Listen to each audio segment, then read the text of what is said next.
The Pod Show by Beat Music is where to go for sports, pro wrestling, and much, much more. YouTube, Spotify, and Apple is where to go. Hit the subscribe button and you will not be disappointed. 3rd and 15. Pressure comes from deep that time. And it gets there with a sack. So the secondary's been in the backfield multiple times. That's Witherspoon again. She's still here. It's 3rd and 5. May's trying to step up. He lost the football. It's free and Seattle has recovered. Seahawks drive begins to the 18. Darnold, pressure, in trouble and sacked. It's a loss of 10 as Mooch and Will. The Super Bowl has finally concluded. What an intriguing game this was. And there's going to be a lot to talk about on this episode. As you all heard in the beginning of the show with those sound bites from the Super Bowl, and I'm going to play more throughout the show. It was just one of those Super Bowls where it's like, it wasn't the greatest Super Bowl ever, but it was a great Super Bowl to watch, in my opinion. Because you watch two teams that nobody picked to get to the Super Bowl. Like I said before, and I've said throughout my shows, throughout this season, you've had all these teams being picked to go to the Super Bowl. These analysts, these experts, these great minds that you keep hearing. Oh, I think Patrick Mahomes is going to get to the Super Bowl. I think Josh Allen's going to get there. I think Lamar Jackson's going to get there. Joe Burrow, he's undeniable. He's going to get there. Nobody talked about Matt Stafford winning the MVP. Nobody talked about the two teams that I'm about to talk about making the Super Bowl. Nobody talked about how good Cleveland's defense was, despite their ineptitude on offense. I mean, all these things, this is what makes professional sports great. When everybody throws their predictions and everybody's wrong. This year was a wrong year for most people. Last year's Super Bowl theme was, can somebody beat Patrick Mahomes? And the world cheered against him, and the Philadelphia Eagles were very successful, winning 40-22 last year. This year, 29-13, interesting, intriguing for many reasons. The game was 9-0. It was a defensive battle. It was 3-0 for a while. It was 6-0 for a while. It was 9-0 for a while at halftime. It was a defensive battle. Both defenses were absolutely solid. Yes, they gave up the points in the end, but of course, there's a couple big turnovers by Drake May, which forced Seattle to get a couple of big points out of that, a field goal. They ran for a touchdown at the end of the game. I got to say, New England's defense really impressed me, although in a losing effort. They showed the growth and they showed where they're going with their defense. Mike Vrabel and his defensive staff have this thing going pretty well. The offense, they got pieces. Will Diggs be back next year? Will Mac Hollins be back? Mac Hollins is such a wild card individual. His entrances to the arena, but then when he comes on the field, he balls. I still don't understand why the Buffalo Bills let him go, knowing the receiver situation that they had, because they didn't really have anything really great. They had to bring back Gabe Davis. They had to go out and signed, I can't remember his name now. Oh my gosh, I can't remember his name. But I'll remember his name later on. They had to go out and sign that. I can't remember his name. I'll remember it later on, folks. But yeah, Buffalo had to do a plethora of things to get receivers. You know, and it just shows you how, New England had something going. They had Diggs, they had Mac Hollins, they had Butte. They had guys on that team, and they had players. And I got no issues with New England losing. Everybody's talking about, they lost their 6th Super Bowl. They've been to 12 Super Bowls. They've won 6 out of 6. Some teams haven't been to a Super Bowl. Some teams haven't won one. Buffalo went to 4 straight. They lost. My Vikings have played, 4? They didn't win. Denver went to 3 Super Bowls before they finally got their 2. Like, everybody's like, oh, they lost it. I seen some from Adam Schefter saying the New England Patriots have lost more Super Bowls than any other team. They've won 6. They won 6 Super Bowls. Super Bowls are hard to win, ladies and gentlemen. They're hard to win. So, you gotta look at it from a reality perspective, man. Super Bowl is hard to get there, and it's even harder to win. So, congratulations to both New England and Seattle. And Christian Gonzalez, man, what a defensive player, man. This guy, there were 3 or 4 plays he broke up in that game. And if you don't believe me, go Google it. And if you didn't watch the game, well, that's too bad for you. You cannot do this game. You cannot do a live pod on this game unless you watched it live. This game had some guys that stepped up. Big Brian Murphy, the second, he was awesome. Witherspoon, I mean, there were some guys on both the defensive ends that just, even Keyshawn Booty for New England, that guy's going to be a good receiver in the future. Like, watch out for that guy. You know what I mean? And there's just a plethora of guys in this game. I think the Seattle defense should have won the most valuable player. I mean, yes, Kenneth Walker III did his thing. He had a couple of big runs. They were spectacular runs. But if it wasn't for that Seattle defense, we're not talking about Seattle winning the Super Bowl. Sam Darnold did his thing. He did his thing. I can't even lie. Jackson Smith, the Jigma, was hurt out of concussion, apparently. His bad foot. He was a non-factor. But that defense, Byron Murphy, Big Byron Murphy, as I call him. Big Byron Murphy, the second. Leonard Williams, Derek Hall, Ernest Jones the fourth, Drake Thomas, Kobe Bryant, Devin Witherspoon, Josh Joby, Julian Love. Are you guys watching these guys? And of course, Jason Myers. How many points did he score for them with his foot? 17 points, apparently. He could have been the MVP. So, I mean, there's so much we could talk about. There's so many different factors in this game. I just feel like the Seattle defense was the MVP for me. So, yeah, it was one of those games, and I'll tell you right now, Seattle's defense, man, wow. Even like I said, New England's defense too. And then the Seattle defense is being deemed as the dark side. I mean, how many blitzes did they have in that game? Witherspoon blitzed 10 times in that game. They kept rushing 4. Like, even New England too, they kept rushing 4. Those two defenses really opened up something for me.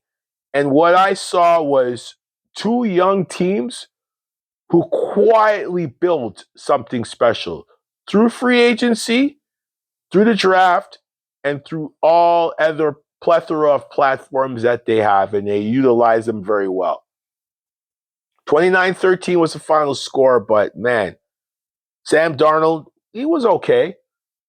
He just didn't turn over the ball. That was his job. He had the one pass to Barner for a touchdown, but he did not turn over the ball. That's it. He didn't turn over the ball. 19 for 38. New England's defense was all over him too. 202, 1 touchdown. He was sacked once. He did what he had to do. And I'm telling you, when you look at this whole game, you say, wow, where do you go from here? You just continue to build. Seattle's going to continue to build, and so is New England. Are these 2 teams going to be back next year for the Super Bowl? I don't know. The NFL is very unpredictable. But what I will say is these 2 teams have earned respect with throughout the NFL fraternity. They earned my respect because I watched the whole game. Because I really wanted to see what these defensive players were going to do. And they did something. You know? It just shows like there's so much to the game, you know? Like I said, big Byron Murphy the second with 2 sacks, and they were 2 monster sacks. Like, and then New England, I mean, geez, like, let's talk about New England's defense. Like, you know, Williams with a sack. I mean, it just, this game really, for me, the whole spectacle was just a good football game. That's all it was. 9-0. Will Seattle shut them out? 12-0. Are they going to score a touchdown, or is this game going to finish off 15-0? Like, there were so much questions in this game, but at the end of the day, the better team won. Sam Darnold did what he had to do, and you know something? Let me get to Sam Darnold for a second, because I got to really say this. I know there's a lot of idiots out there on their social media platforms that want to say that Minnesota did what they did. Yes, they did.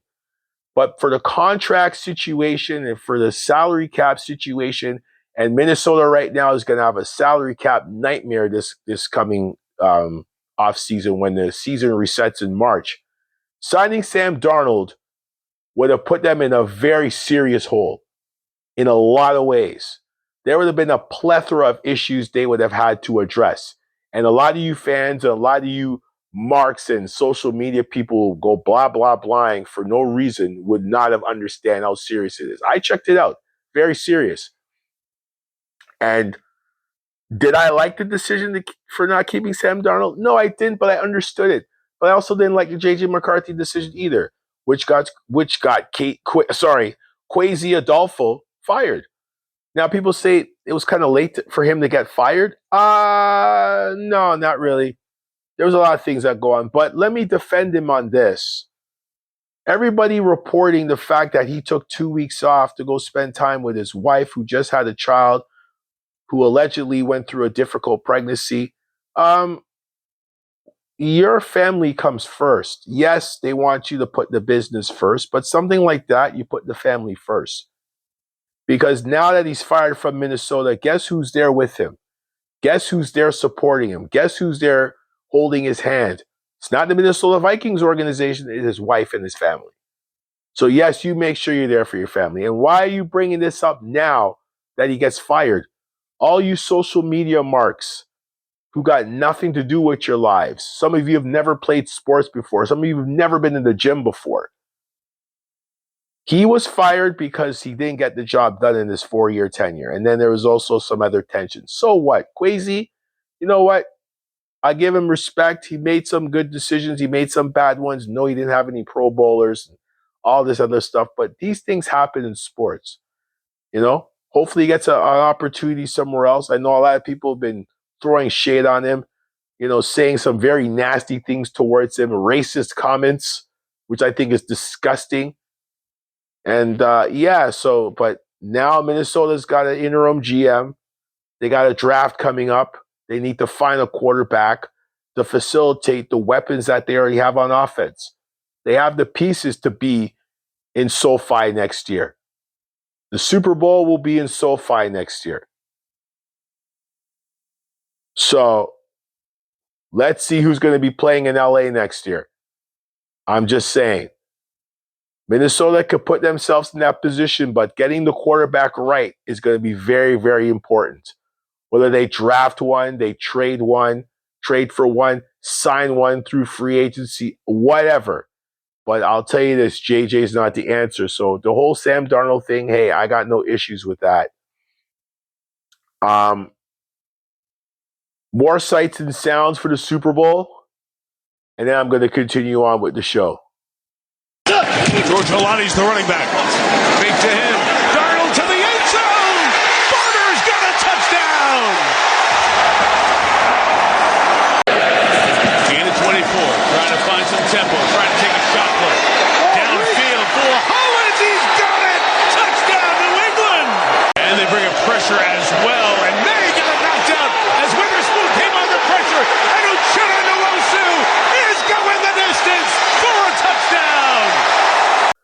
Yep. So Super Bowl 60 once again's in the books. And and like I said, it was a good game.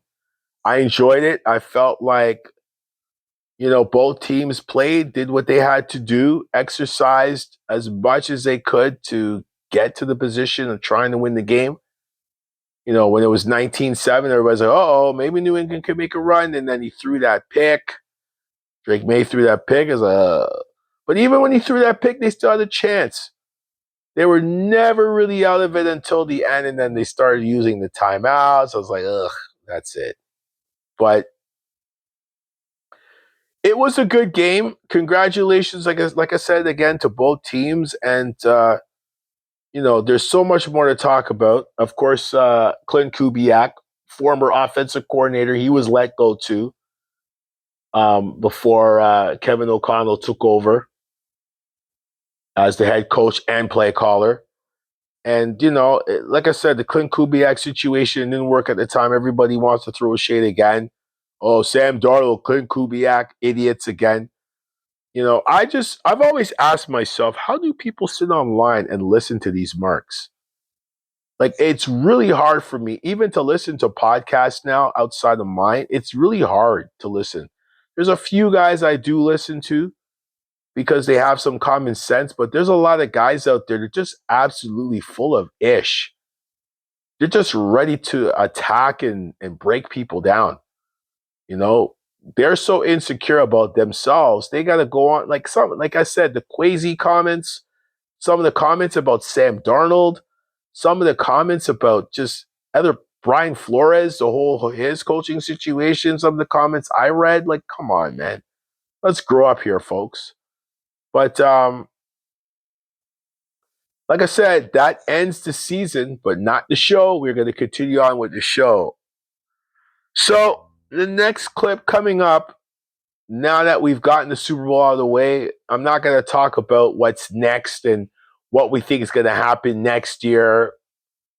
Let the season finish off. Let the Super Bowl have its moment. Then, of course, the combine comes up. Then the season officially resets in March, and then the rest is history. But coming up next, no black coaches were hired in the offseason. No black coaches were not offered. They were given interviews based on the Rudy rule. And this next clip, soundbite you're going to hear from the commissioner, and you're going to hear from Bahami Jones. And they both have some interesting takes. But when those clips conclude, I'm going to give you my take on this whole situation. I think we need to continue to make progress, and I believe that. I believe diversity is good for us. I think we have become a more diverse league across every platform, including coaching. But we still have more work to do. There's got to be more steps. So we're reevaluating everything we're doing, including our accelerator program, including every aspect of our policies and our programs, to meet the challenges of today and tomorrow rather than yesterday. So we need to be looking at that and sort of say, okay, why did we have the results this year? What is it that we can be doing in training or education, and that goes for not just the candidates but also the clubs, and how we can try to continue to increase the opportunities and the outcomes ultimately. The problem with hiring as it relates to race in the NFL is not the Rooney Rule. The problem is not that the Rooney Rule is ineffective. That would be like saying that the problem with cancer is that you can't fix it with an aspirin. That is not about the limitations of aspirin. That's about the problem with cancer. And the NFL has a cancer of racism when it comes to hiring people at these levels. The problem in this case is the white people who do, or more accurately, do not do some of this hiring. The issue there is them. The issue is the owners. It's all these people on top. They are the problem. I don't think that we could ever truly have any measure of solution on this until we are more honest about who the issue is. The issue is the people who ultimately decided to enact the Rooney Rule just because Johnny Cochran, rest in peace, was about to sue them into the ground. When it comes to progress in the presence of racism, it is not me and my people who need to make progress. It is white people that need to make progress. It is not us who created these circumstances. It is them who created these circumstances, and they are the ones that need to do better. And as I say every year about this, the biggest winner from the Rooney Rule and breaking down those barriers of racism would be the white people.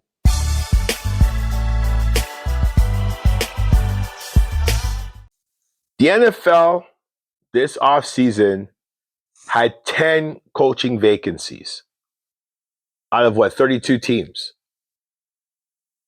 So if you do the math, you know it's a high percentage.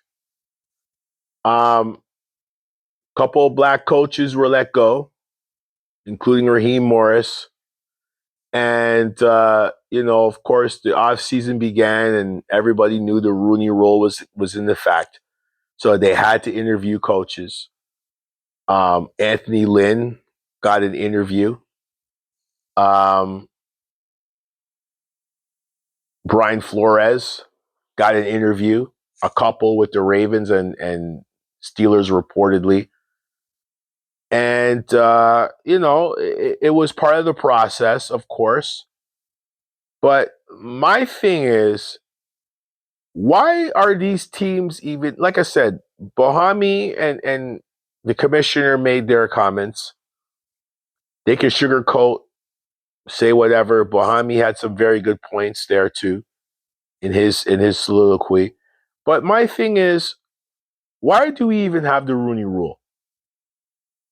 It's like DUI, or sorry, DEI, or whatever it is they call it.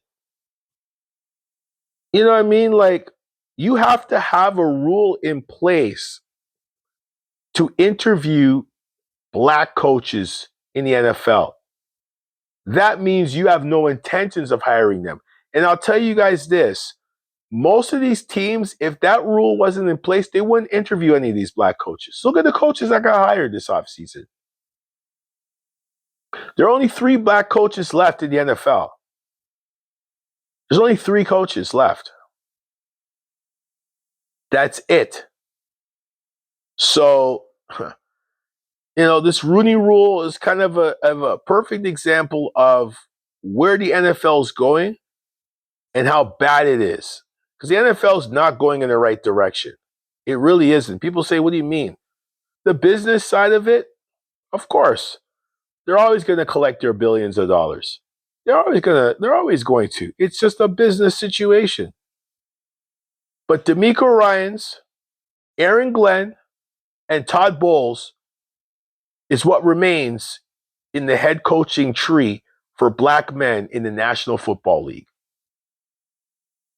And both not D'Amico Ryans. D'Amico Ryans looks like he's good. But Aaron Glenn and Todd Bowles, they are hanging by a thread right now. I can tell you that right now. They are hanging by a thread. And it sucks. Because at any point in time, they can get fired during the season. And reportedly, they fired some coaches in Tampa. And of course, Todd Bowles was not allowed to hire anybody else, or whatever the case may be. Let me say this. The NFL could talk and say whatever they want. Their hiring cycle is pathetic. Their practices are pathetic. And there's a level of incompetence that has reached new highs in the NFL because they refuse to admit that they still have a problem with black coaches.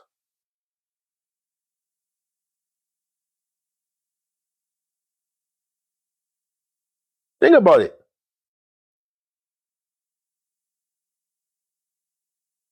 It's ridiculous.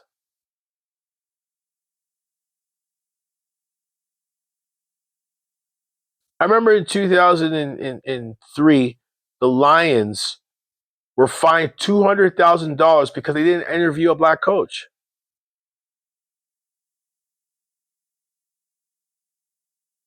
They didn't hire a black coach. I think they hired, I think Mariucci was hired to replace him. It's crazy. They hired Jim Caldwell in 2014. He did a good job, and they fired him after that, after 1 year. Brian Flores, of course, February 1st, 2022. Remember that?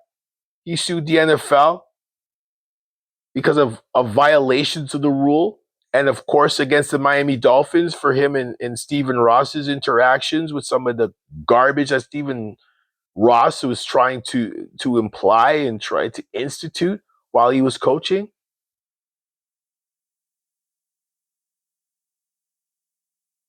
It's just, there's so much language behind the Rooney Rule. It's ridiculous. And this rule was instituted in 2009. Like, I'm sorry, folks, but the fact that a league as high and has such a high standard, supposedly, as the National Football League, has to enforce a rule to hire black coaches shows the level of incompetence and the backwards that this league is. You have to institute a rule to interview black coaches, so that means you have no intentions of hiring black coaches. And this is another part of the racism that continues to affect the way sports is run. So it's not about trust, it's about the color of the skin. So this is pathetic, and I don't even know where else to go with this, but I'm telling you, Roger Goodell could say whatever he wants, but you're not fooling me, and you ain't fooling a lot of people. We know where this is going, and it's pathetic, it's unjust, and it's just incompetence. Anyways, next up, you all know who this guy is. And I'm going to close the Super Bowl edition and the final episode of this season with this guy, because there's nobody that you cannot close off a Super Bowl if this guy doesn't speak. And for me not to talk about him during the Super Bowl or after the Super Bowl just wouldn't be right. So here comes the soundbite. Stay tuned, and I will get back to you all right after this. Fred said he's not doing the show without his head coach.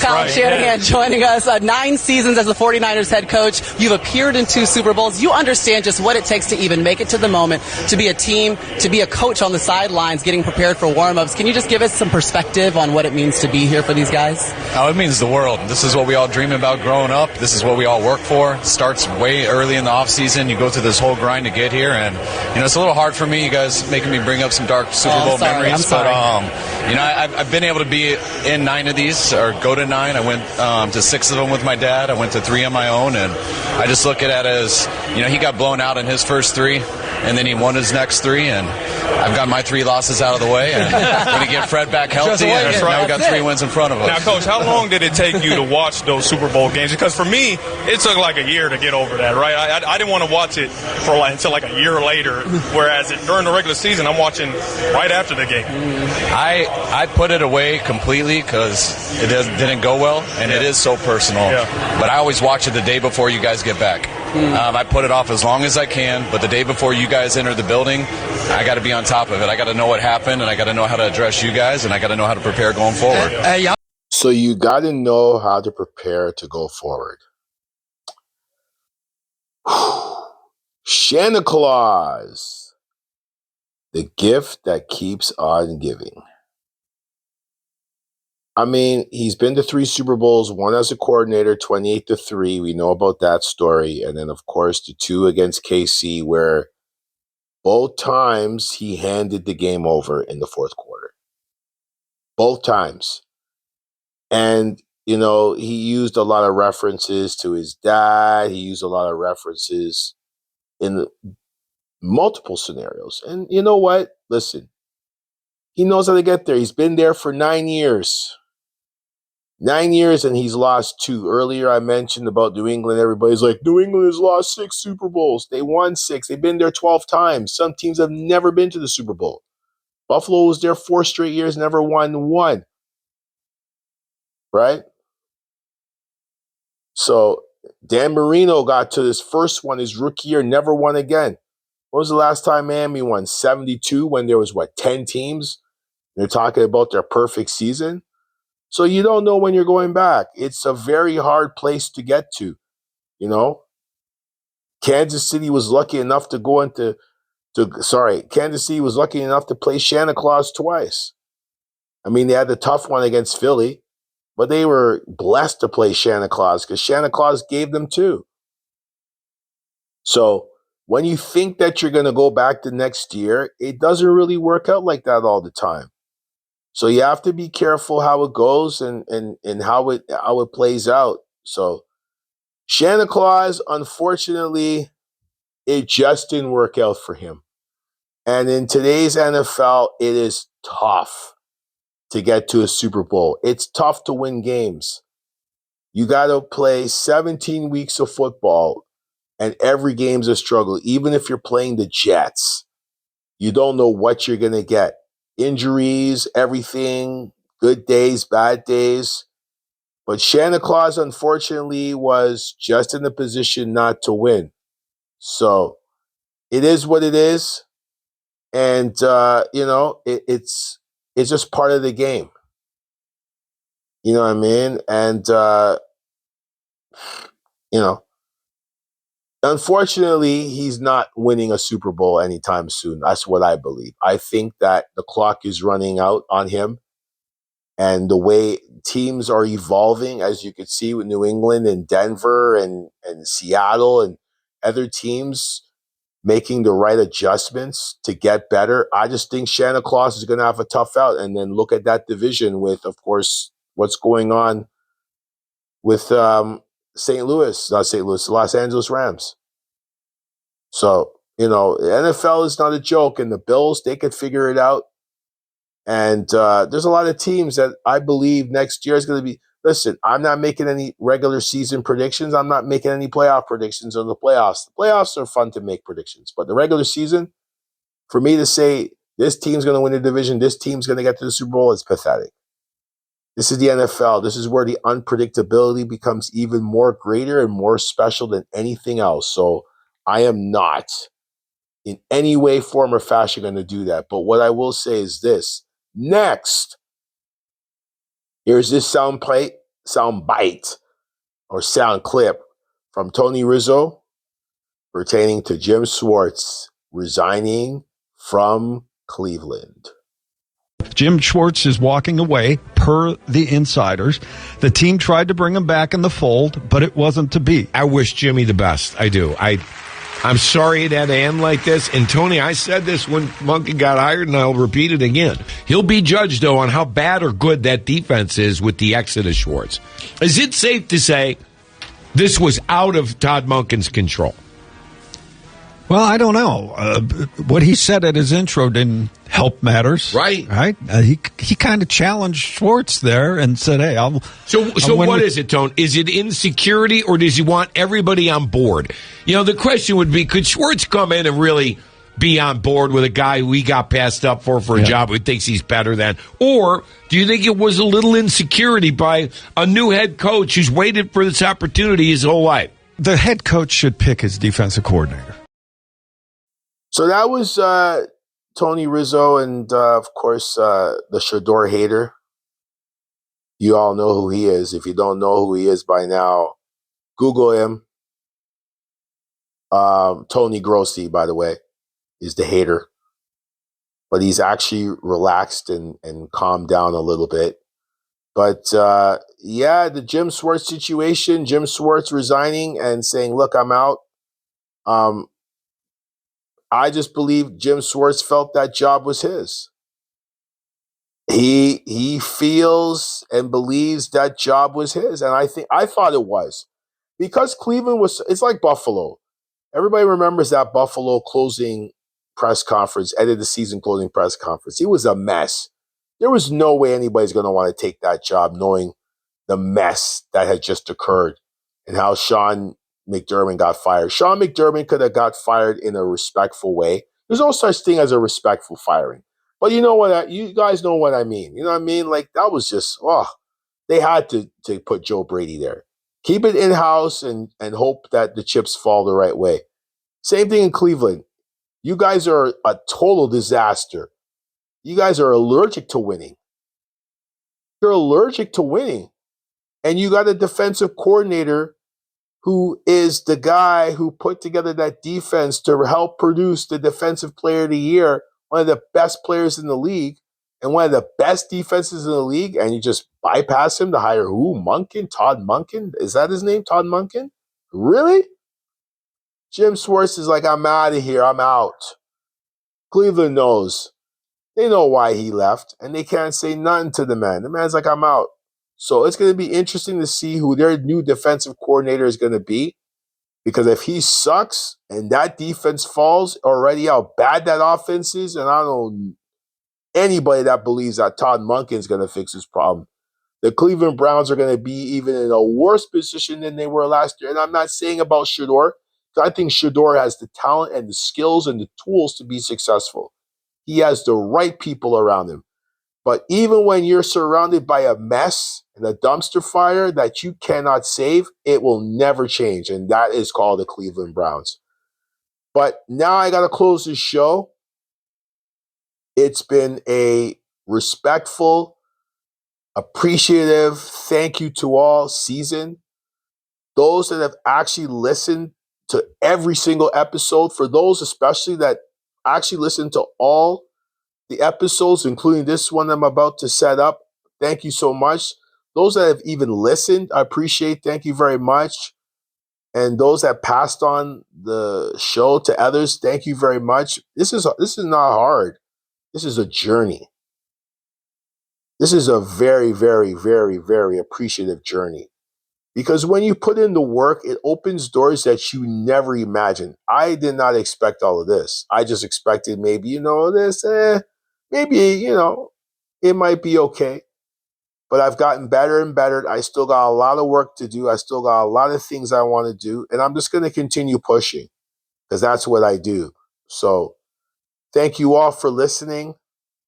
Week 22 of the 2026 NFL season has concluded, which concludes the 2026 NFL season, and which concludes the Pick6 podcast for the 2025-2026 season. Well, 2026 for the playoffs, but not the season, because the season's really 2025, but you guys know what I mean.